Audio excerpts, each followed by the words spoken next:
जैसे ब्रेक से पहले हम स्वामी जी से बहुत सारे पॉइंट्स पर बात कर रहे थे और वहाँ पर हमने एक इम्पॉर्टेंट पॉइंट पर रुक गए थे ब्रेक के लिए। वो इम्पॉर्टेंट पॉइंट ये था, जीवन जीने के लिए मटेरियल वर्ल्ड की भी आवश्यकता है कि एक इसमें भी कॉन्फ्लिक्ट है। लोग ये कहते हैं कि मटेरियलिज्म में लोग चले गए हैं इसलिए स्पिरिचुअलिटी छोड़ दिया है, लेकिन हमारा ये मानना है और इतिहास भी गवाह है और वास्तविकता भी यही है कि लोगों को पैसा भी चाहिए, खाना भी चाहिए, रोटी भी चाहिए, कपड़ा भी चाहिए, सब चाहिए उनको। वो मैस्लो भी यही कहता है कि नीड, आदमी को तो नीड है, नीड पूरी नहीं होगी तो वो आगे चल नहीं पाएगा। अगर ये प्राचीन काल से ये सिस्टम बनाया गया था रिलीजन का, स्पिरिचुअलिटी का, और साथ साथ में ये सब्जेक्ट्स भी ग्रो अप हो गए, जैसे इकोनॉमिक्स का सब्जेक्ट ग्रो हुआ, हिस्ट्री का हुआ, मैथमेटिक्स का हुआ, फिजिक्स का हुआ, केमिस्ट्री का हुआ, एमबीबीएस का हुआ, इंजीनियरिंग का हुआ, इंफॉर्मेशन टेक्नोलॉजी का हुआ, और ऐसे चलता गया। तो यहाँ पर हम क्या यहाँ पर प्रूव करना चाहते हैं? देखिए, इसमें एक व्यक्ति है, एक यूथ है, उसको एक लाइफ चुननी है, आपकी अपनी बात लाइफ बनानी समझ है गए जी। अब इसको बैलेंस कैसे मेंटेन पहले करेगा? बात तो ये कि लोगों ने रिलीजन को गलत तरीके से पेश किया है। रिलीजन कभी भी धन के खिलाफ नहीं है। अगर ठीक से पढ़े, 4 पुरुषार्थ हिंदू धर्म में, और 4 पुरुषार्थ को प्राप्त करना धार्मिकता है। धर्म, अर्थ, काम और मोक्ष। धर्म को अपनाइए, मतलब सिस्टम को समझिए, जीने की व्यवस्था को, तब आप जी पाएंगे। पहले विधि व्यवस्था समझिए, जीना सीखिए, और वो जीने के लिए आपको क्या चाहिए? अर्थ चाहिए। अर्थ का मतलब एक तो करेंसी लोग समझ लेते हैं, लेकिन आदान प्रदान की कोई भी चीज जिससे आप अपनी जरूरत की चीज ले सकते हो उसको अर्थ कहा जाता है। एक्सचेंज। गोल्ड भी अर्थ है, सिल्वर भी अर्थ है, आपका जमीन भी अर्थ है, बिल्डिंग भी अर्थ है, घर भी आपका मनी है, बेच के फिर से मनी आ जाएगा। लोगों ने समझ लिया। और एक बात और समझना चाहिए कि जिसका कोई अर्थ ना हो या जिसके पास अर्थ ना हो वो व्यर्थ है। अगर कोई मीनिंग ना हो, मीनिंगलेस कोई थिंग है, तो उस मीनिंग ही नहीं होगा तो उसका क्या उपयोग आप करेंगे? तो अर्थ का मतलब मीनिंगफुल थिंग्स, जिसकी उपयोगिता है। और उपयोगिता करेंसी के रूप में, साधनों के रूप में किसको नहीं है? पृथ्वी भी अर्थ है, अंग्रेजी वाला अर्थ भी और ऐसे भी अर्थ। और आप कहेंगे इसकी जरूरत नहीं अर्थ की, तो मत रहिए अर्थ के ऊपर आप। एक साधारण भाषा में हम कहें कि भगवान विष्णु के पास जाने के लिए लक्ष्मी जी को नमन करना पड़ता है। आम धारणा यही है। नहीं, धारणा नहीं, लक्ष्मी जी है वहां। अच्छा, भगवान विष्णु की अर्धांगिनी है। तो आप जाएंगे जहां पे, आप जाएंगे किसी के घर में और उसके पत्नी को नहीं मिलेंगे, भाई दोनों से मिलेंगे ना। जी जी। तो पत्नी भी पहले मिलेगी कि आइए बैठिए, कि अभी साहब तैयार हो रहे हैं। एक है कि ना? बिल्कुल। तो आप जब वैकुंठ जाएंगे या भगवान के दरबार में जाएंगे तो पहले लक्ष्मी जी मिलेंगे। आप कहेंगे ना लक्ष्मी से हमको कोई मतलब नहीं, तो विकास चीज है, ये तो बकवास चीज है, माया है। तो कहेंगे वहीं रहो तुम। अब दूसरे ढंग से इसको समझे हम लोग कि मटेरियल वर्ल्ड को, आर्थिक वर्ल्ड को, पैसे के वर्ल्ड को जो लोग कहते हैं कि ये स्पिरिचुअलिटी से बाहर है, वो बकवास करते हैं। जब स्पिरिचुअलिटी जीवन जीने की व्यवस्था है, तो जीवन जीने में जिन तत्वों की आवश्यकता है सबकी जरूरत है। इतना जरूर है कि अनीति पूर्वक कमाया हुआ धन ना हो। मेहनत खूब करिए, पुरुषार्थ खूब करिए, खूब कमाइए। हमारे उपनिषदों में भी कहा गया कि आप खूब मेहनत करिए, खूब कमाइए, खूब वैभवशाली होइए, और उस वैभव का सदुपयोग करिए। तेन त्यक्तेन वंजिताः मा गृध्र कस्य सुविधनम। दूसरे के धन पे दृष्टि मत रखिए, आप अपने मेहनत से कमाइए। तो लोग बैलेंस जो नहीं हो पा रहा है, मान लिया कि रिलीजन अलग चीज है, पैसा कमाना अलग चीज है। नहीं, जीवन की जितनी व्यवस्था है वो सब रिलीजन है। रिलीजन से बाहर कुछ है ही नहीं। इसलिए ईश्वर ही धर्म है, सत्य ही धर्म है। ये दुनिया धर्म के अंदर है, उससे बाहर नहीं है। तो पैसा, यहाँ पर एक जी, पैसा कमाना बुरी बात नहीं है, नहीं कमाना बुरी बात है, अकर्मण्य होना बुरी बात है। लोग कहते हैं हिंसा, अहिंसा धर्म है, हिंसा अधर्म है। तो हिंसा की परिभाषा क्या है? किसी की हत्या नहीं करना अहिंसा है और हत्या कर देना हिंसा है। लेकिन हम कितने लोग किसकी हत्या करते हैं? करोड़ों जनसंख्या है जो चींटी से भी डरते हैं कि नहीं नहीं नहीं, हिंसा नहीं होनी चाहिए। कुछ गिने चुने लोग क्रिमिनल्स हैं जो किसी की हत्या करते हैं, या कुछ पुलिस वालों को किसी को मारना पड़ता है क्रिमिनल को। बाकी लोग कहाँ हिंसा कर रहे हैं?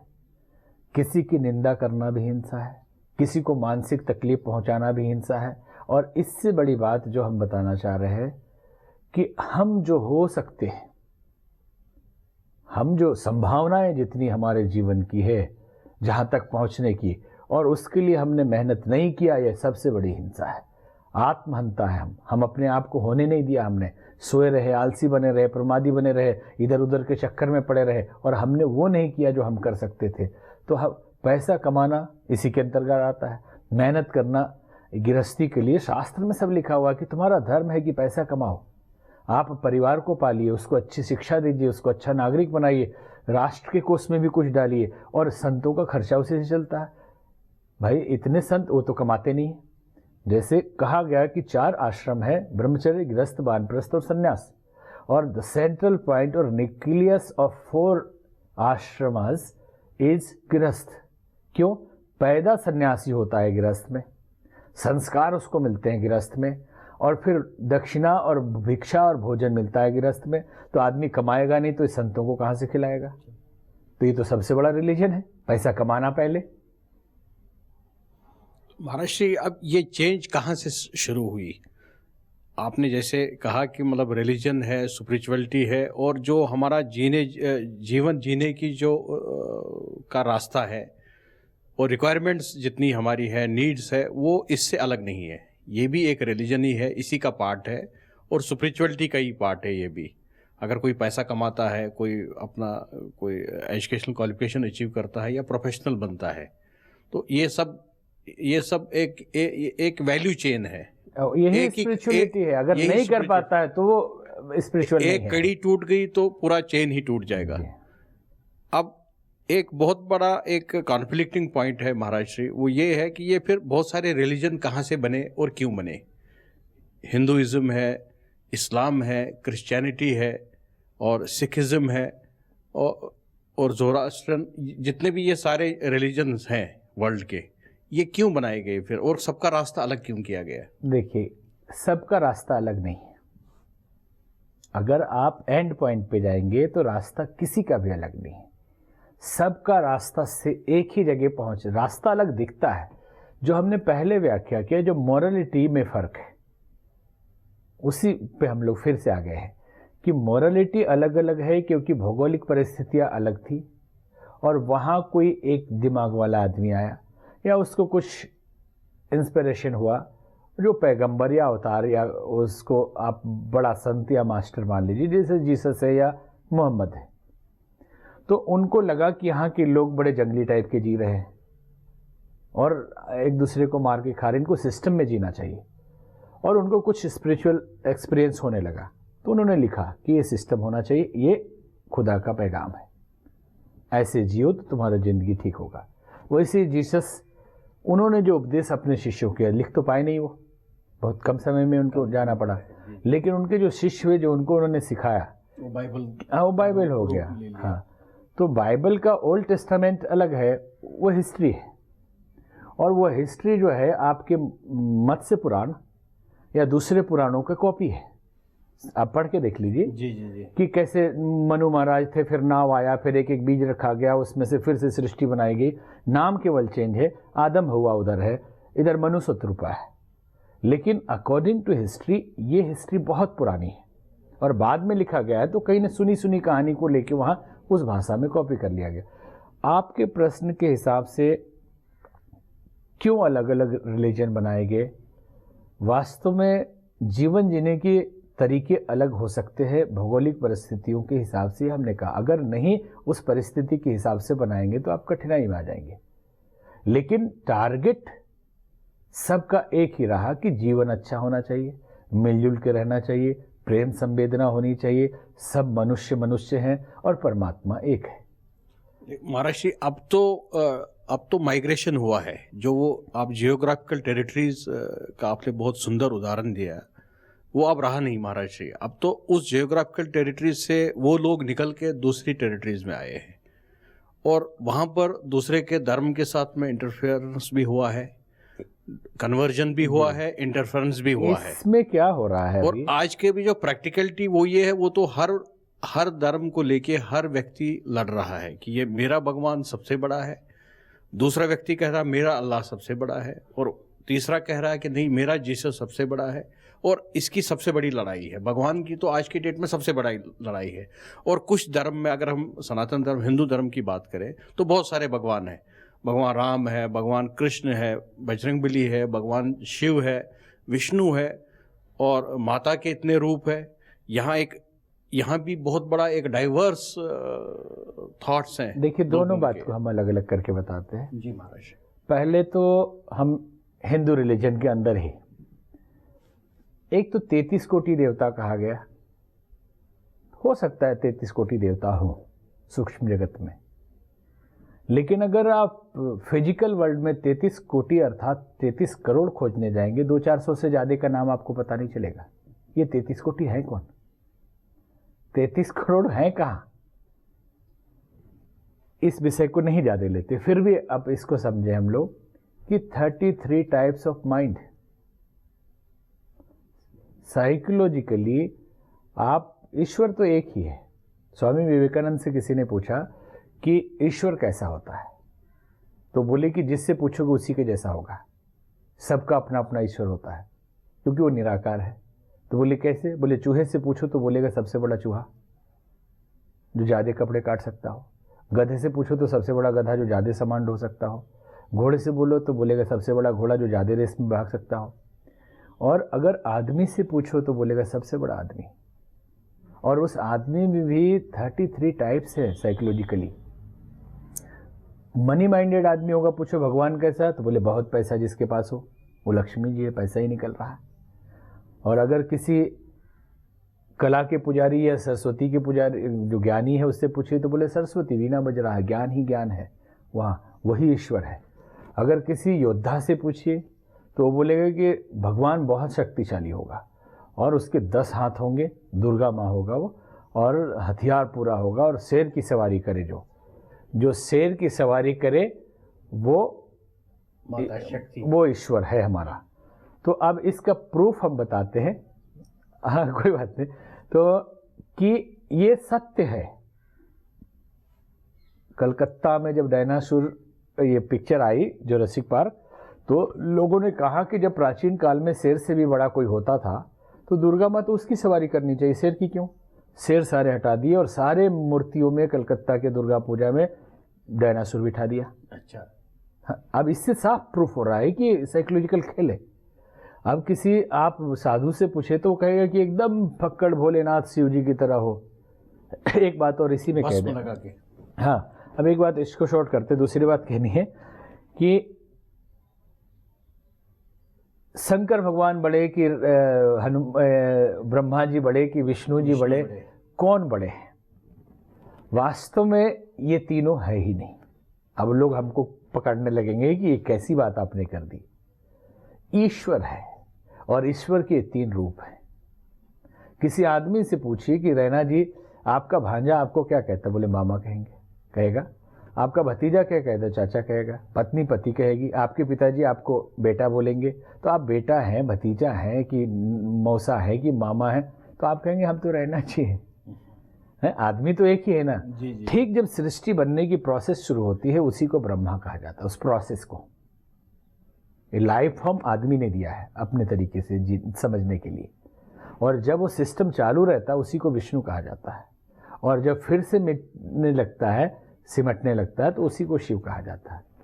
ये अस्तित्व है ही नहीं अलग अलग, लेकिन नादानी में या समझाने के लिए कहते हैं शिव जी राम जी की पूजा कर रहे हैं, राम जी उनकी पूजा कर रहे हैं, ब्रह्मा जी विष्णु जी की कर रहे हैं। अरे अपनी ही पूजा कैसे कैसे करेंगे? सब वो वही है और वही सर्वव्यापी है। अब दूसरी बात जो बच गई थी अलग अलग धर्मों की लड़ाई की, आज ग्लोबलाइजेशन के युग में भी इतनी बड़ी नादानी है, जब परिस्थितियों के हिसाब से बनाया गया था तो उसी परिस्थिति में वहाँ के सिद्धांत वहीं लागू होने चाहिए थे। लेकिन कट्टरता इतनी आ गई, अंधविश्वास इतना आ गया, पॉलिटिकल चीज़ें इतनी आ गई कि संगठन बढ़ाओ, अपनी ताकत बढ़ाओ, स्पिरिचुअलिटी के लिए नहीं, भगवान के लिए नहीं, लोगों की भलाई के लिए नहीं, अपने शासन करने के लिए। ये मनसा शासन की है सबकी। तो इसके लिए अधिक से अधिक लोगों को इसमें खींच के लाइए, मार के, जोड़ के, किसी भी तरह से। कोई रिलीजन समझे ना समझे, कोई भगवान को माने ना माने, हॉस्पिटलाइज बीमार है, दवाई दो, पैसा दो, आ जाओ इस धर्म में। तो उससे क्या कुछ बदलाव आ गया? कुछ नहीं आया, लेकिन हमारी संख्या बढ़ गई। अब एक बात और हिस्टोरिकल आपको बता रहे हैं कि आज दुनिया में सारे लोग, चाहे आध्यात्मिक हो, धार्मिक हो, पॉलिटिकल हो, सब दुनिया को एक करने की कोशिश कर रहे हैं कि विश्व में एकता आनी चाहिए। ग्लोबलाइजेशन हो रहा है, हम एक गांव की तरह पूरे विश्व में जी रहे हैं, यहाँ बैठे हैं, बात करते हैं हम दुनिया से, बात सामने देख के। तो अब सारी दुनिया एक होनी चाहिए। प्रश्न उठता है, क्या इसके पहले किसी ने एकता की कोशिश नहीं की? द फ्यूचर नामक पुस्तक में एक उलरिच नाम के बड़े विद्वान हुए, उन्होंने लिखा कि कोशिशें बहुत हुई, लेकिन एकता के नाम पे एकरूपता की कोशिशें हुई है। मार्क्स और लेनिन ने जो अपने सिद्धांत दिए कि हम सारे मजदूरों को सुविधा दिलाएंगे, एक करेंगे, समता लाएंगे, लेकिन मंशा उनकी थी कि सारी दुनिया के लोग एक हो, शासन हम करें। आप मार्क्सिस्ट कहे जाइए, हमारे ऑर्डर पे चलिए, ठीक है। ब्रिटिश उपनिवेश सारी दुनिया में बसाए गए कि दुनिया को हम अच्छा बनाएंगे और सभी जगह उपनिवेश और राजा हम हो, इंग्लैंड से शासन करेंगे। ठीक सिकंदर भी आक्रमण करने चला तो उसका था कि दुनिया को अच्छा बनाएंगे, पूरे को जीत लेंगे, एक कर लेंगे, लेकिन राजा हम होंगे। तो एकता के नाम पे एकरूपता की कोशिशें होती रही है। ठीक वही मनसा रिलीजन के नाम पे आज खेल खेला जा रहा है। और कभी भी ऐसे बाहर से खींच के, घसीट के, दवाई दे के, पैसा दे के, कन्वर्जन करके कभी एकता नहीं आ सकती। हमारी फिलॉसफी जो इंडिया की है, जिसको हम वेदांत फिलॉसफी कहते हैं, उसी के आधार पे आएगी। अर्नाल्ड टॉइनबी ने हिस्ट्री ऑफ हिस्टोरिकल राइटिंग में लिखा कि ये एकता आएगी उपनिषदों के देश से, और उसकी फिलॉसफी ये है, एको देवा सर्वभूतस्य गूढ़ सर्वव्यापी सर्वभूतांतरात्मा। एक ही परमात्मा सबके अंदर है। ये भाव जिस दिन जगेगा, और ये हिंदुस्तान के धर्म के अंदर है ये, कि संवेदना का स्तर होता है। हर आदमी इस दुनिया में संवेदनशील है अपने प्रति। हमको चोट लगे तो तकलीफ हो जाएगी, हाँ हम आज बीमार हैं, हम आज खाना नहीं खाए तो कोई पूछने नहीं आया, दुखी है। थोड़ी सी संवेदना बढ़ती है तो परिवार के लिए कि हमारा भाई, हमारी बहन, हमारे माता, थोड़ी सी संवेदना बढ़ी तो गांव के लिए कि हमारे गांव को कोई कुछ ना कहे, हमारे लोग हैं ये। थोड़ी सी संवेदना बढ़ी तो अपने स्टेट के लिए, अपने रिलीजन, बिहारी, बंगाली, पंजाबी, मराठी, गुजराती, हम गुजरात के, हम बिहार के, हमारे बिहारी को कुछ न बोलिए, हमारे पंजाबी को कुछ न बोलिए, ये सब। और वही संवेदना जब राष्ट्रीय स्तर पे बढ़ती है तो शहीद और सुधारक लोग बन जाते हैं। और रिलीजन के अंदर वो संवेदना चली जाती है कि हिंदू मुस्लिम मारो काटो हमारे, अरे वो भी आदमी है। संवेदना पूरे में अगर फैल जाए, हर आदमी में, हर जीव में हम स्वयं हैं, ये भाव जिस दिन प्रैक्टिकल अनुभव में आ जाएगा तो सब एक हो जाएंगे। कोई एकता के लिए ज़रूरत नहीं। आप एक प्रश्न आपने पूछा था, जैसे सिखिज्म बोलने के लिए, सिखिज्म में वो हिंदू धर्म है। गुरु ग्रंथ साहब को गुरु माना है, तो ग्रंथ में है क्या? ग्रंथ के अंदर हिंदू धर्म के जितने संत हैं उनकी वाणी है, लेकिन लोग अंधे होके, समझ में उनको क्यों नहीं आ रहा है पता नहीं। और ठीक है, वो सेक्ट के रूप में मान के चले तभी, लेकिन विद्वानों को, समझने वालों को तो कम से कम अलग नहीं समझना चाहिए। हिंदू धर्म के गुरु नानक देव जी हुए, उसमें 10 गुरु हुए। 10वें गुरु ने कहा कि अब गुरु परंपरा नहीं चलेगी, अब उनकी वाणी जो है संतों की, रैदास, कबीर, मीरा, इनकी कथा सारी उसमें भरी है गुरु ग्रंथ साहब में। और आप लोग कहते हैं कि अलग एक रिलीजन हो गया। वो तो सेना बनाई गई थी, मुगल काल में बहुत त्रासदी हुई, बहुत तरह की परेशानियाँ आई, उसके लिए झेलना पड़ा। कई सिख गुरुओं ने अपने प्राण गंवा दिए। गुरु गोविंद सिंह के 2 बच्चों के सिर काट दिए गए सिर्फ चोटी बचाने के चक्कर में, कि हमारी संस्कृति का प्रतीक है। और वो इसी रिलीजन का पार्ट क्या कहेंगे, यही रिलीजन है। और एक लाइन में लास्ट हमें कहना चाहेंगे कि जिसको हम सनातन कहते हैं, सनातन का अर्थ होता है आदिकाल से जो चला रहा है। सारे दुनिया में, सारी पृथ्वी पर जो सिद्धांत चलता था, सप्त ऋषि 7 द्वीपों पे जाते थे और उसका सामंजस्य करते थे। कुंभ मेले में उसके लिए डिस्कशन होता था और फिर वो सिद्धांत फैलाया जाता था। आदिकाल से आने वाला ये धर्म जिसे सनातन आज हिंदू कहने लगे, कुछ लोग वैदिक कहते हैं, इतने सिद्धांत हैं, इतनी विभिन्नताएं हैं, अद्वैतवाद, द्वैतवाद, द्वैताद्वैतवाद, साकार, निराकार, एकाकार, जितने टाइप का आप मान लें, दुनिया में जितने भी रिलीजन पैदा होंगे कहीं ना कहीं इसी के एक पार्ट को लेके उत्पन्न होंगे। आप किसी को मैच करके देख लीजिए। Mesmerising and a great learning, इससे ज़्यादा मैं कुछ दर्शकों को कह नहीं पाऊंगा। अभी तक हमने महाराज जी के साथ जो डिस्कशन किया और महाराज जी ने जो रोशनी डाली, वो स्पिरिचुअलिटी क्या है, रिलीजन क्या है, इनको काफ़ी ज़्यादा एलॉबरेट किया। और पहली बार इतना हमने डीपली किसी संत के मुखारबिंद से इन डेप्थ इनसाइट्स हमारे को भी मिले और हमारे दर्शकों को भी मिले होंगे, इसका हमें पूरा विश्वास है। बहुत जो कॉन्फ्लिक्टिंग टर्म्स थे कि अगर रिलीजन है, स्पिरिचुअलिटी है और हमारा जो रोज़मर्रा जिससे हम जीवन जीते हैं, क्या वो अलग है कि साथ साथ में? तो महाराज जी ने कहा नहीं, वो भी उसी का एक इंटीग्रल पार्ट है। अगर मैथमेटिक्स है, अगर हिस्ट्री है, अगर इकोनॉमिक्स के सब्जेक्ट्स है, पैसा कमाना है, बिजनेस करना है, नौकरी करना है, that is also integral part of the religion and integral part of the spirituality. फिर हमने बात की कि जो वर्ल्ड के बहुत सारे नए रिलीजन निकल के आए और सनातन धर्म भी पहले से ही चलता आ रहा है। ये कैसे बने, क्यों बने? तो महाराज जी ने कहा कि जियोग्राफिकल कंडीशंस के हिसाब से वहाँ के जो फिलासफर्स थे, थिंक टैंक्स थे, उन्होंने अपने हिसाब से वहाँ के लोगों के लिए एक व्यवस्था बनाने के लिए एक रिलीजन बनाया और उस रिलीजन को वो फॉलो करते गए। रिलीजन मतलब एक व्यवस्था, एक सिस्टम जिस पर सब लोग चले। काफ़ी अच्छा हमारे को भी लग रहा है और मन नहीं इजाज़त दे रहा कि इस चर्चा को यहीं पर रोक दिया जाए, इसलिए मैं महाराज जी से ये चर्चा अभी कंटिन्यू ही कर रहा हूँ। बस कुछ समय का ब्रेक लेके वापस हम आएंगे और महाराज जी से नेक्स्ट हम ये जानने की कोशिश करेंगे कि अब संसार का क्या होगा। ये रिलीजन तो बन चुके हैं, आपस में लोगों का कॉन्फ्लिक्ट तो आ चुका है, तो महाराज जी का क्या सजेशन है, महाराज जी का क्या थीसिस है, जिसके आधार पर ये वर्ल्ड एक वासुदेवकम कुटुंबकम, जो world is a family of single God, वो वापस स्थापित हो और रिलीजन का कॉन्सेप्ट ख़त्म हो जाए और लोग खुश रहे, खुशहाल रहे और अच्छी ज़िंदगी जी ले।